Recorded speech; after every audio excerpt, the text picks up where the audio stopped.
This is Mahboobunnisa, cosmetic dentist, expert dental care, Madinaguda. ఈ రోజు మనం బ్రక్సిజం అంటే ఏంటో తెలుసుకుందాం.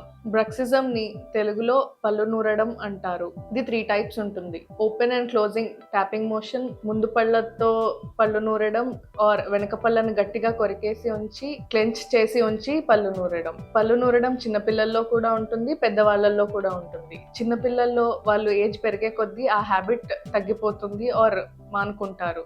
పెద్దవాళ్ళల్లో అది అలాగే కంటిన్యూ అవుతే దాని ఎఫెక్ట్స్ ఓరల్ క్యావిటీ మీద ఉంటాయి. అసలు పళ్ళు నూరడం అనే హ్యాబిట్ ఎందుకు స్టార్ట్ అవుతుంది?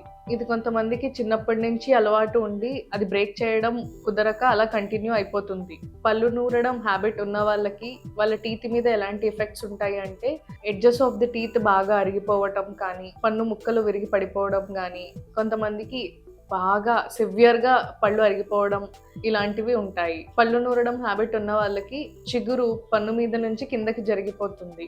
పళ్ళు నూరడం హ్యాబిట్ ఉన్న వాళ్ళకి పళ్ళు బాగా అరిగిపోయి మైల్డ్ టు సివియర్ సెన్సిటివిటీ కూడా రావడం స్టార్ట్ అవుతుంది. పెద్దవాళ్లలో పళ్ళు నూరడం అనే అలవాటు ఎందుకు స్టార్ట్ అవుతుంది ఆర్ కంటిన్యూ అవుతుందో చూద్దాం. ఎక్కువగా స్మోక్ చేసే వాళ్ళలో, క్యాఫినేటెడ్ డ్రింక్స్ తీసుకునే వాళ్ళలో, ఎక్కువగా యాంగ్జైటీ ఉన్న వాళ్ళలో, పార్కిన్సన్స్ డిసీజ్ ఉన్న వాళ్ళలో కూడా పళ్ళు గ్రైండ్ చేసే అలవాటు ఉంటుంది. పళ్ళు నూరడం అలవాటు ఉన్న వాళ్ళకి ఎటువంటి ట్రీట్మెంట్ చేయొచ్చో తెలుసుకుందాం. మైనర్గా ఆర్ చిన్నగా ఎడ్జెస్ ఆఫ్ ది టూత్ ఏమైనా చిప్ ఆఫ్ అయిపోతే దానికి డీసెన్సిటైజింగ్ టూత్ పేస్ట్ కానీ, బాండింగ్ కానీ చేసి ట్రీట్మెంట్ చేయొచ్చు. పళ్ళు నూరడం అలవాటు బాగా వర్సన్ అయిపోయి ఎక్కువగా పళ్ళు అరిగిపోయి ఉంటే క్రౌన్స్, బ్రిడ్జెస్ ఆ ట్రీట్మెంట్ చేయించుకోవాల్సి వస్తుంది.